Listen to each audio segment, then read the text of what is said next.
12월의 깊은 밤, 시계가 12시 14분을 알릴 때였다. 휴대폰 벨소리가 고요함을 깨뜨리며 내 잠을 강제로 끊었다.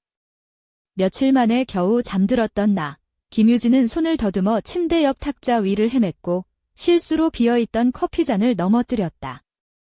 겨우 휴대폰을 집어들었을 때 상대방의 목소리가 무겁고 긴장감으로 가득했다. 김유진 씨, 저는 강원도 경찰청 산하 도경찰대 김민수 경위입니다. 조카 민재를 발견했습니다. 순간 몸이 얼어붙었다. 민재. 어디에? 태백산맥 근처 삼척시에서 13km 떨어진 산길 위입니다. 생존해 있지만 데리러 와야 합니다. 다른 사람들에게는 말을 하지 않는다고 해요. 나는 재빨리 작업화에 발을 밀어넣고 두터운 패딩 코트를 걸쳤다. 겨울바람이 플라넬 셔츠를 뚫고 들어와 찬 공기가 폐 깊숙이 스며드는 듯 했다. 호흡은 하얀 김으로 피어올랐다. 낡은 소렌토 시동은 세 번째 만에 간신히 걸렸다. 얼어붙은 도로 위를 달려 산림 감시소에 도착하는데 50분이 걸렸다. 손은 핸들을 꽉 쥐어 하얗게 질렸다. 3일 전 민재가 실종되었다는 소식을 들었을 때 엄마인 이수진은 친구 집에 간다고만 했다. 하지만 경찰이 산길 근처에서 혼자 걷는 아이를 봤다는 신고를 받고는 사태가 심각해졌음을 알았다. 김민수 경위가 감시소 문 앞에서 맞이했다. 안으로 들어가 보세요. 저체온증 초기 상태입니다. 하지만 괜찮을 겁니다. 참 강한 아이예요. 문을 열고 들어갔을 때 민재는 두꺼운 울 담요에 쌓여 있었다.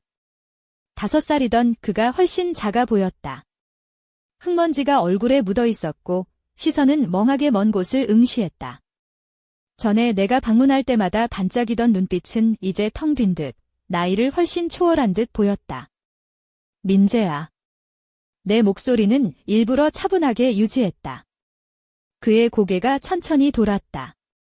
고모 유진이야. 그가 조용히 말했다. 엄마가 날 원하지 않아? 그 한마디는 나를 깊은 바닷속으로 끌어내리는 듯 했다. 나는 겉으로는 침착했지만 가슴 한쪽에 차갑고 단단한 무언가가 자리 잡았다.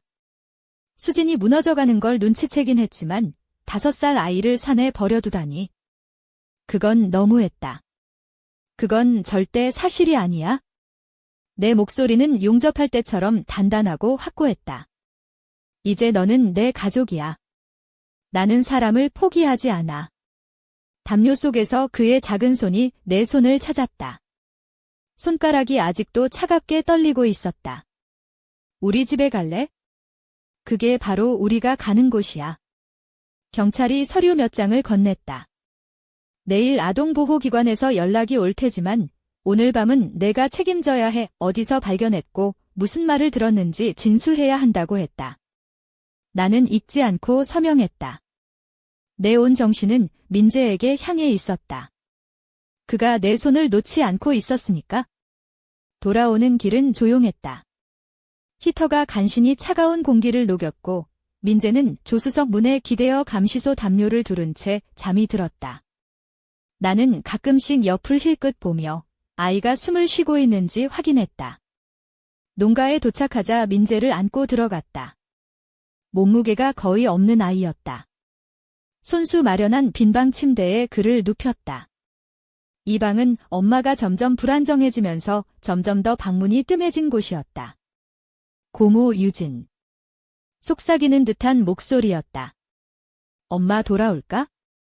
나는 침대 가장자리에 앉아 진실을 말하기로 했다. 잘 모르겠어, 민재야. 하지만 여기선 안전해. 그게 가장 중요한 거야? 민재는 고개를 끄덕이고 눈을 감았다. 그의 숨결이 안정될 때까지 기다렸다가 부엌으로 향했다. 커피를 따라 창밖으로 어두운 산맥을 바라보았다. 휴대폰에 수진에게서 문자가 왔다. 찾았다니 다행이다. 시간을 좀 갖고 정리할게. 나는 아무 말 없이 메시지를 삭제했다. 시간이 흘러 2주가 지나 나는 가족 변호사 김태준과 마주 앉았다. 사무실은 오래된 책 냄새와 가구 광택약 냄새가 섞여 있었다. 창밖에는 눈이 내리고 있었다. 신탁은 철통 같습니다. 태준 변호사가 코끝에 안경을 밀어 올리며 말했다. 민재는 21세가 될 때까지 돈을 손댈 수 없고 법적 후견인이 바뀌면 새 후견인이 교육과 돌봄의 재량권을 갖게 됩니다. 얼마나 되지? 8억 원의 생명보험금까지 합치면 10억 원은 넘을 겁니다. 나는 저절로 낮은 휘파람을 불었다. 형인 민석은 누구보다 돈을 잘 모았다. 곡물창고 일자리가 꽤 벌이가 좋았다. 민재 엄마는 이 사실을 알고 있었지만 3년 전 유언장 검독 때만 해도 제정신이었다. 태주는 단어를 골랐다. 그때까진 기능을 유지했어요. 하지만 민석 사망 후 6개월 정도가 고비였죠. 그 후부터 술을 시작했고 처음엔 저녁 식사와 함께 이내 식사 없이 그리고 그때그때 손에 잡히는 걸 마셨죠. 남자들이 끊이지 않았고요. 거리의 막일꾼, 술집 단골, 누구든 관심을 보이면 후견인 변경 절차는 법원에 신청하고 양육 적합성을 증명해야 하는데 최근 상황으로 봐서는 승인받기 어려울 겁니다. 그리고 제가 영구 후견 신청하려면 그녀가 아이를 방치했다는 아동보호 신고도 필요하고요. 그날 오후 나는 서류에 서명했다. 크리스마스가 되자 민재의 법적 후견인이 되어 있었다. 수지는 트럭 운전사인 김대현과 함께 캘리포니아를 향해 떠났다는 소문이 들려왔다. 민재는 엄마 이야기를 하지 않았다. 함께 농가에 크리스마스 불빛을 달고 아침엔 팬케이크를 만들었다. 크리스마스 트리 밑에서 민재는 내 손수 조립한 혼다 미니 바이크를 발견하고 눈이 반짝였다. 진짜 내 거야? 응. 하지만 내가 좀 더 크기 전까지는 혼자 타면 안 돼. 그는 엄숙하게 고개를 끄덕였다. 알았어. 그날 밤 벽난로 옆에서 민재가 만든 모형 비행기를 바라보다가 말했다. 고모 유진, 나 여기서 살게 돼서 좋아. 나는 장난스럽게 머리를 쓰다듬었다. 나도야, 민재야. 다음 날 아동보호기관에서 가정방문 일정을 잡겠다는 전화가 왔다. 나는 전화를 끊고 집안을 둘러보았다. 깨끗하고 따뜻하며 안전했다. 민재는 자기 방도 있고 규칙적인 식사와 안정된 생활을 하고 있었다. 무엇보다 그에게 나 같은 사람이 있다는 게 달랐다. 수진이 준 것과는 비교가 되지 않았다. 세월이 흐르고 5년이 지났다. 농가는 우리 두 사람에게 맞는 리듬을 찾았다. 아침 5시 30분에 눈을 뜨고 커피를 내린 뒤 일기예보를 확인했다. 민재는 7시가 되면 스스로 일어나 학교 갈 준비를 했다. 우리는 함께 아침을 먹었다. 평일엔 계란과 토스트, 주말엔 팬케이크였다. 용접 작업장은 우리 공통의 공간이 되었다. 처음엔 민재가 멀찍이서 안전 안경을 끼고 지켜봤다. 8살이 되자 도구를 정리하고 금속 이름을 배우기 시작했다. 10살 때는 패철 조각으로 첫 용접 구슬을 만들었다. 놀라울 만큼 그의 작은 손은 안정적이었다. 아크 길이를 일정하게 유지해. 내가 지켜보며 말했다. 바로 붙이면 안 되고 너무 멀리 떨어져도 안 돼. 민재가 자세를 고쳐 잡았다. 헬멧을 쓴 모습은 작은 우주비행사 같았다. 좋아. 이동 속도도 신경 써. 민재는 천천히 배워갔다. 용접만큼이나 흙바닥 오토바이 타기도 잘했다. 첫 혼다 미니 바이크는 점점 커진 그의 몸에 맞춰 더 큰 바이크들과 교체되었다. 우리는 농장 뒤편 송림길과 초원을 달렸다. 핸들에 힘 빼고 오토바이가 알아서 하게 둬. 내가 말하면 민재는 손을 살짝 바꾸어 잡고 곧바로 부드럽게 달렸다. 그는 이쪽 분야도 타고난 재능이 있었다. 12살 때는 카뷰레터를 분해하고 조립하는 법을 혼자 익혔다. 13살이 되자 기술적인 산길에서 나를 앞질렀다. 하지만 가장 좋은 시간은 조용한 아침 낚시였다. 우리 뒷산 작은 계곡에서 함께 낚싯줄을 들이우고 산이 깨어나는 소리를 들었다. 이 계곡에 큰 물고기 아직 있나? 어느 날 민재가 작은 송어를 낚으며 물었다. 내 아빠가 너 나이 때 35cm짜리 겨울이 지나고 봄이 찾아왔을 때 나는 민재가 점점 더 어른이 되어가는 모습을 지켜보며 마음 한구석이 뿌듯해졌다. 어느덧 민재는 중학교 3학년이 되었고 키도 나를 거의 따라잡았다. 그의 어깨는 단단해졌고 눈빛은 한층 더 깊어졌다. 가끔은 형인 민석의 눈빛과 닮았다는 생각이 들 정도였다. 어느 날 작업실 창문 너머로 민재가 철제 게이트에 거친 용접 자국을 그라인더로 다듬는 모습을 보았다. 그 소리는 마치 우리 삶의 고된 흔적을 씻어내는 듯했다. 그때였다. 멀리서 하얀 SUV 한 대가 조용히 농장 진입로에 들어섰다. 나는 작업실 창문에 손을 대고 그 움직임을 지켜보았다. 차문이 열리고 수진이 등장했다. 그녀는 마치 고급 클럽에 입장하는 듯한 당당함과 우아함을 뽐냈다. 크림색 실크 원피스가 봄 햇살에 반짝였고 하이힐 굽이 자갈길을 타각거리며 내 심장도 함께 뛰게 했다. 그녀의 금발머리는 완벽하게 스타일링되어 있었고 메이크업은 한 점의 흐트러짐도 없이 정돈되어 있었다. 마치 영화 속 악녀처럼. 민재는 작업복 차림의 안전 안경을 이마 위로 밀어 올린 채 그 모습을 창밖으로 바라보았다. 그의 눈빛은 차갑고 단호했다. 고모, 저기 누구야? 민재가 조용히 물었다. 나는 숨을 깊이 들이마시고 말했다. 민재야, 여기서 기다려. 내가 다룰게. 작업 도구를 내려놓고 밖으로 나섰다. 수지는 현관 계단 앞에서 나를 보고 잠시 눈을 깜빡였다. 놀라움인가? 아니면 계산된 표정인가? 둘 다였을 것이다. 그녀의 입가에 미소가 떠올랐지만 그 미소는 날카로운 고양이가 쥐를 눈앞에 둔 듯한 냉철함을 감추지 못했다. 오랜만이야, 유진. 그녀가 말했지만 나는 들은 척도 하지 않았다. 태백이 너한테 잘 어울리네. 뭔가 묻었어. 너한테 내 속마음은 그렇게 비꼬았다. 그녀는 돈과 좋은 치료 덕분에 겉모습은 변했지만 눈빛만은 겨울 하늘처럼 차가웠다. 민재 좀 보고 가도 될까? 그녀가 물었다. 나는 대답했다. 내가 5살 때 산에 두고 간 이후로 그 애는 내 가족이야. 그녀의 미소가 잠시 일그러졌다가 다시 가면처럼 굳어졌다. 나도 달라졌어. 상담도 받고 문제도 해결했어. 이제는 제대로 된 엄마가 될 준비가 됐다고. 나는 경고하듯 말했다. 내가 생각하는 제대로가 뭔지 모르겠지만 그 애는 이미 10년간 내가 키웠어. 그 사이 넌 어디 있었어? 그녀가 한 걸음 다가왔다. 민재가 스스로 결정할 나이가 됐어. 15살이니까 나는 차갑게 대꾸했다. 그 애는 내가 갖고 싶은 보석이 아니야? 그냥 상처받은 아이일 뿐이야. 민재가 작업실 문을 밀고 나왔다. 그의 키는 나와 거의 비슷했고 어깨는 듬직해졌다. 고모와 조카라기보다는 오랜 친구 같은 느낌이었다. 수지는 민재를 바라보며 잠시 망설이다가 낮은 목소리로 말했다.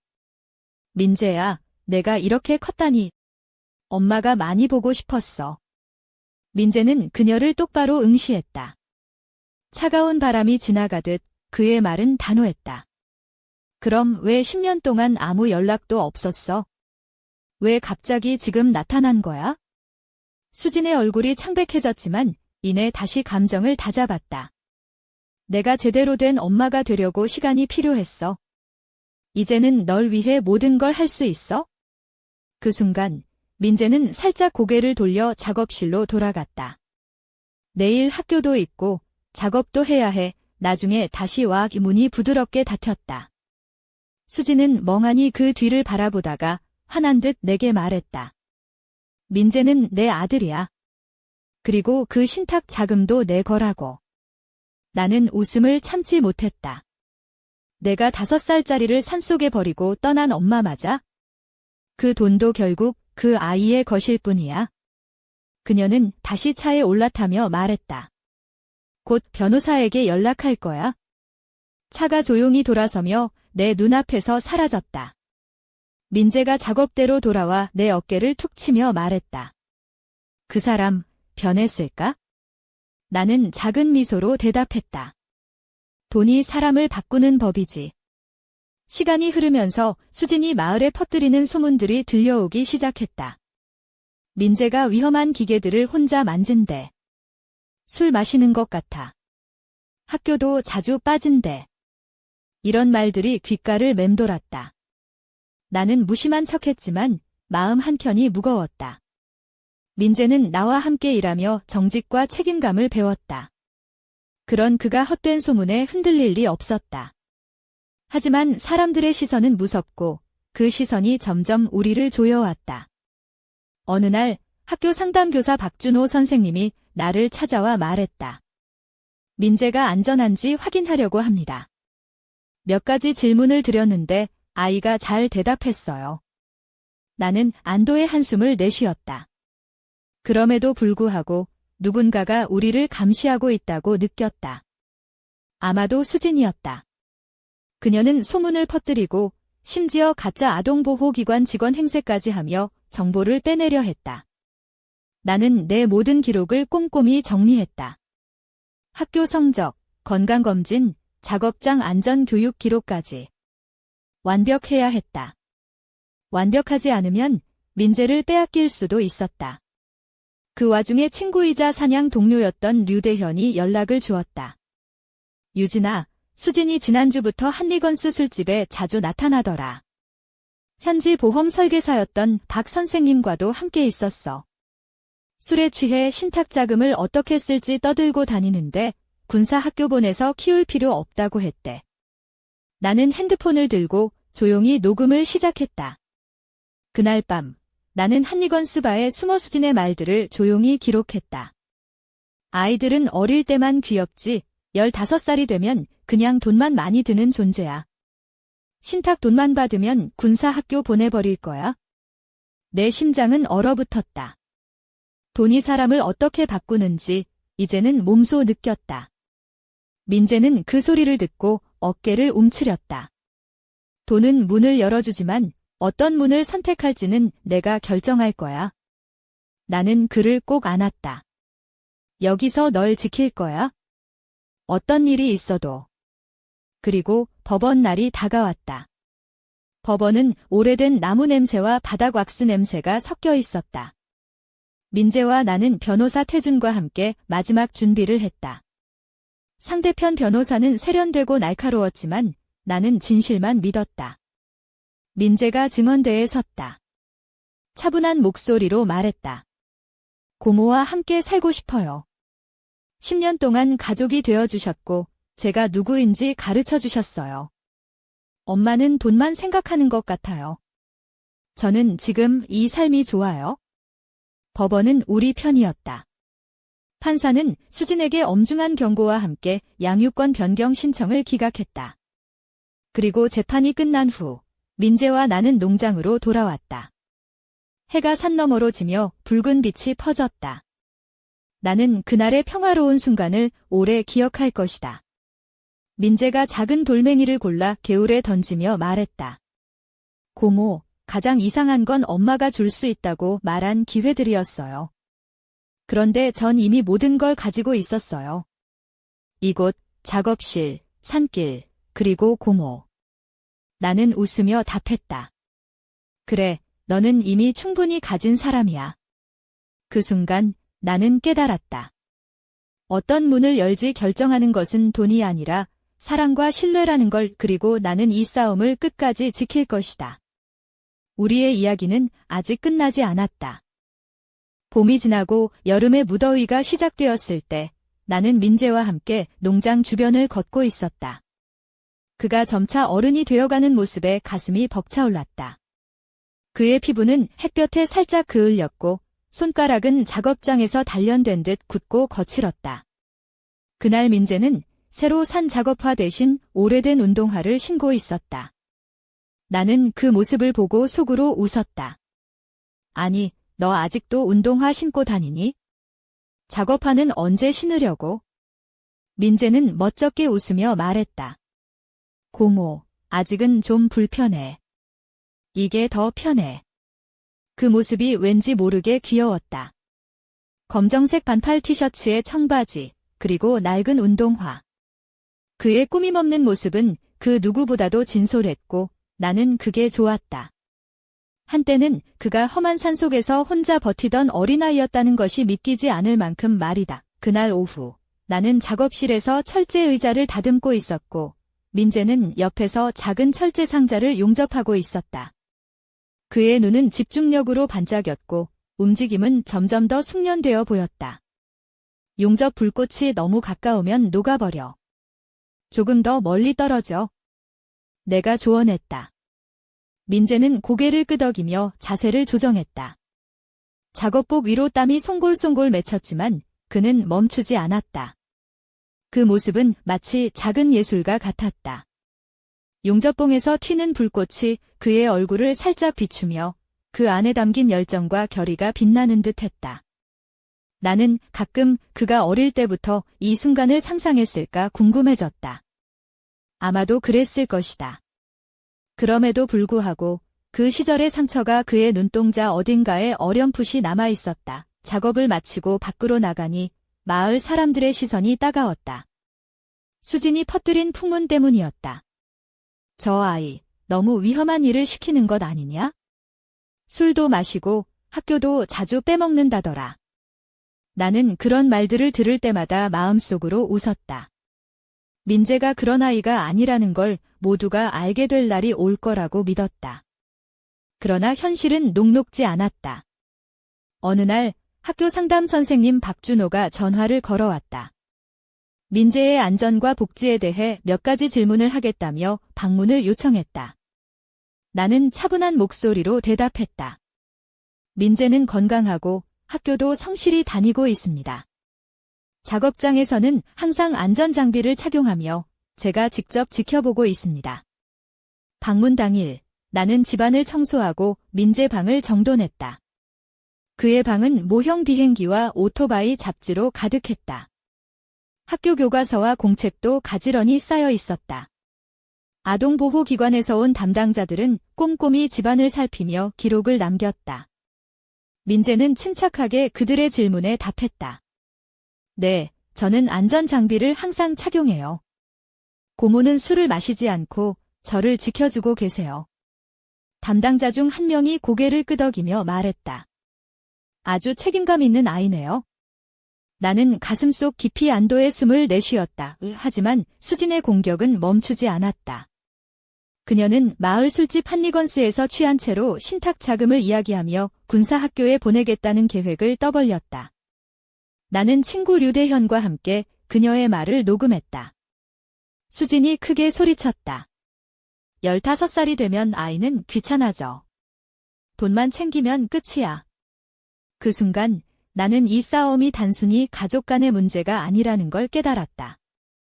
돈과 권력, 그리고 사람들의 시선이 뒤엉킨 전쟁이었다. 민재는 그 녹음을 듣고 어깨를 움츠렸다. 고모, 돈이 문을 열어준대도 어떤 문을 선택할지는 내가 정할 거야. 나는 그를 꼭 안았다. 그래, 민재야. 내가 원하는 길을 함께 걸을 거야. 법정 날이 다가오자 나의 긴장감은 극에 달했다. 법원은 오래된 나무 냄새와 바닥 왁스 냄새가 뒤섞인 공간이었다. 민재와 나는 변호사 김태준과 함께 마지막 점검을 했다. 상대편 변호사는 세련되고 날카로운 말투로 엄마의 권리를 강조했다. 그러나 나는 진실만을 믿었다. 민재가 증언대에 섰고 차분하게 말했다. 고모와 함께 살고 싶어요. 10년 동안 저를 키워주셨고 제가 무엇인지 가르쳐주셨어요. 엄마는 돈만 생각하는 것 같아요. 저는 지금 이 삶이 좋아요. 판사는 고개를 끄덕이며 수진의 신청을 기각했다. 그리고 수진에게 접근 금지 명령과 아동 방임 혐의에 대한 조사를 명령했다. 우리는 승리했다. 법정 밖에서 민재는 그녀가 뒤돌아보지도 않고 떠나는 모습을 보며 말했다. 그녀는 다시는 돌아오지 않을 거야? 나는 미소 지으며 대답했다. 그렇겠지? 이제 우리만 남았으니까. 그날 저녁 우리는 트럭 뒷문에 앉아 붉게 물든 산을 바라보았다. 민재가 돌멩이를 들어 개울에 던지며 말했다. 고모, 가장 이상한 건 엄마가 줄 수 있다고 말한 기회들이었어요. 하지만 저는 이미 모든 걸 가지고 있어요. 이곳, 작업실, 산길, 그리고 고모. 나는 고개를 끄덕이며 말했다. 그래, 너는 이미 충분한 것을 가졌단다. 그 순간 나는 깨달았다. 사랑과 신뢰가 모든 문을 여는 열쇠라는 걸. 우리의 이야기는 여기서 끝나지 않는다. 앞으로도 수많은 도전과 시련이 있겠지만 우리는 함께라면 어떤 것도 이겨낼 것이다. 그날 밤 창밖으로 불어오는 솔바람이 우리의 비밀을 속삭이는 듯 했다. 그리고 나는 알았다. 어떤 이야기도, 어떤 싸움도 끝나지 않았음을. 그저 또 다른 시작일 뿐이라는 것을. 여름이 깊어가던 어느 날, 나는 민재와 함께 농장 뒤편의 작은 개울가를 걸었다. 그의 손은 여전히 거칠었지만 그 속에는 단단한 온기가 담겨 있었다. 그날 민재는 평소와 달리 검은 티셔츠 대신 흰색 셔츠를 입었고 청바지는 발목 위로 살짝 접어 올려 땀과 먼지에 얼룩져 있었다. 낡은 운동화는 여전히 그의 발에 익숙해 보였다. 고모, 이 운동화는 내 첫 번째 친구 같아. 새 작업화는 불편해. 나는 미소 지으며 고개를 끄덕였다. 그래, 가끔 익숙한 게 최고지. 햇볕이 따가웠지만 우리는 그늘 아래에서 잠시 쉬었다. 민재가 고개를 들어 나를 바라보며 말했다. 고모, 난 여기서 자라는 게 좋아요. 도시의 반짝이는 불빛도 번잡한 소음도 필요 없어요. 나는 그의 눈을 바라보며 속으로 다짐했다. 이 아이가 원하는 삶을 지켜줄 거라고. 그해 여름, 마을에서는 작은 축제가 열렸다.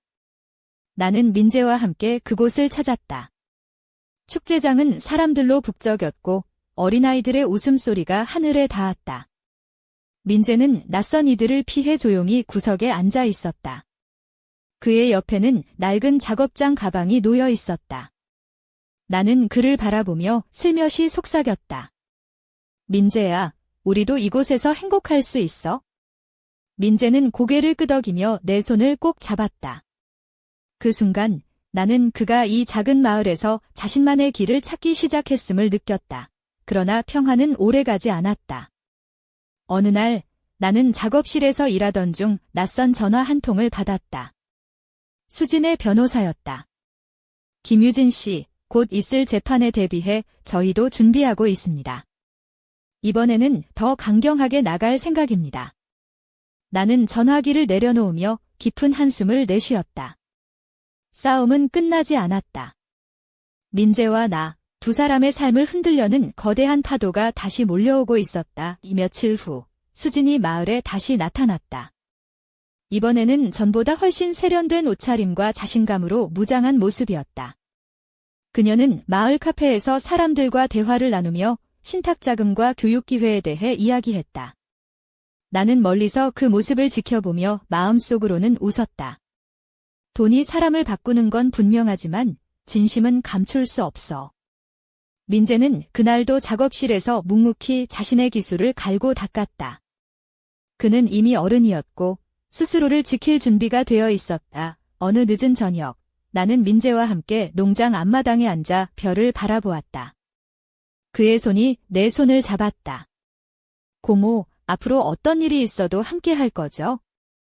나는 따뜻하게 웃으며 대답했다. 그래, 민재야. 어떤 폭풍이 오더라도 우린 함께 맞설 거야. 그 순간 나는 알았다. 우리가 쌓아온 시간과 사랑이 어떤 시련보다 강하다는 것을. 하지만 그 평화로운 밤, 내 휴대폰에 낯선 번호가 떴다. 메시지는 짧았지만 의미심장했다. 모든 것이 완벽하지는 않다. 나는 심장이 뛰는 걸 느꼈다. 이 싸움은 끝난 게 아니었다. 또 다른 그림자가 우리를 향해 다가오고 있었다. 나는 민재를 바라보며 결심했다. 어떤 일이 있어도 널 지킬 거야. 그리고 이 비밀도 함께 풀어나가야 해. 밤하늘에 흩어진 별빛처럼 우리 앞에 놓인 미로 같은 미래가 빛나기 시작했다. 가을이 깊어가던 어느 날, 농장 주변의 나무들이 붉고 노랗게 물들기 시작했다. 나는 민재와 함께 낡은 작업실에 앉아 있었다. 그의 손은 여전히 거칠었지만 그 속에 담긴 열정은 점점 더 단단해졌다. 민재는 검은 가죽 장갑을 벗고 내 앞에 놓인 작은 철제 조각을 조심스럽게 다루었다. 그의 눈빛은 집중과 결의로 빛났다. 고모, 이게 마지막 용접이야. 잘 될 거야. 나는 그의 손을 가볍게 잡으며 말했다. 내가 원하는 대로 될 거야, 민재야. 우리는 그렇게 서로를 믿으며 하루를 마무리했다. 그날 밤, 창밖으로 부는 바람에 낙엽들이 바스락거렸다. 내 휴대폰에 알림이 떴다. 수진의 변호사로부터 온 메시지였다. 다음 주에 중요한 증거가 나올 예정입니다. 대비하세요. 나는 깊은 한숨을 쉬며 민재에게 전했다. 민재야, 다시 싸움이 시작될 것 같아. 민재는 고개를 끄덕이며 말했다. 고모, 저도 준비됐어요. 우리가 함께라면 이겨낼 수 있어요. 그의 목소리에는 흔들림이 없었다. 며칠 뒤, 우리는 법원에 섰다. 수지는 화려한 정장 차림으로 나타났다. 그녀의 눈빛은 예전보다 훨씬 더 냉철했고 결의에 찬 모습이었다. 나는 민재의 손을 꼭 잡았다. 이 순간이 우리에게 얼마나 중요한지 누구보다 잘 알고 있었다. 재판이 시작되고 변호사들은 치열하게 대립했다. 수진 측은 신탁자금과 교육기회를 강조하며 민재를 더 나은 세상으로 이끌겠다고 주장했다. 나는 민재가 어릴 적 겪은 상처와 우리가 함께 쌓아온 시간을 이야기했다. 민재는 사랑과 신뢰 속에서 성장했습니다. 그가 원하는 것은 돈이 아니라 가족과 안전입니다. 민재도 직접 증언했다. 저는 고모와 함께하고 싶습니다. 지금 이 삶이 행복합니다. 법정이 조용해졌다. 판사는 깊은 생각에 잠긴 듯 했다. 그리고 마침내 판결이 내려졌다. 민재는 나와 함께 살 권리를 인정받았다. 수지는 접근 금지 명령을 받았고 아동방임 혐의에 대한 조사도 이어졌다. 우리는 승리했다. 법정을 나서며 민재는 말했다. 고모, 이제 진짜 시작인 것 같아요. 나는 그의 어깨를 감싸 안으며 답했다. 그래, 민재야. 앞으로 어떤 어려움이 와도 함께 맞서자. 집으로 돌아오는 길, 나는 민재와 함께 농장 뒤편 산길을 걸었다. 저 멀리 붉게 물든 산들이 우리를 감싸 안았다. 민재가 작은 돌멩이를 집어 개울에 던지며 말했다. 고모, 난 이미 모든 걸 가졌어요. 이곳, 작업실, 그리고 고모. 나는 눈을 감고 그 말을 마음에 새겼다. 그때였다. 휴대폰이 울렸다. 낯선 번호였다. 메시지는 단 한 줄이었다. 진짜 싸움은 이제부터다. 나는 민재를 바라보았다. 그의 눈에도 새로운 불꽃이 타오르고 있었다. 우리의 이야기는 끝나지 않았다. 이제 진짜 미로 속으로 들어가는 문이 열렸다.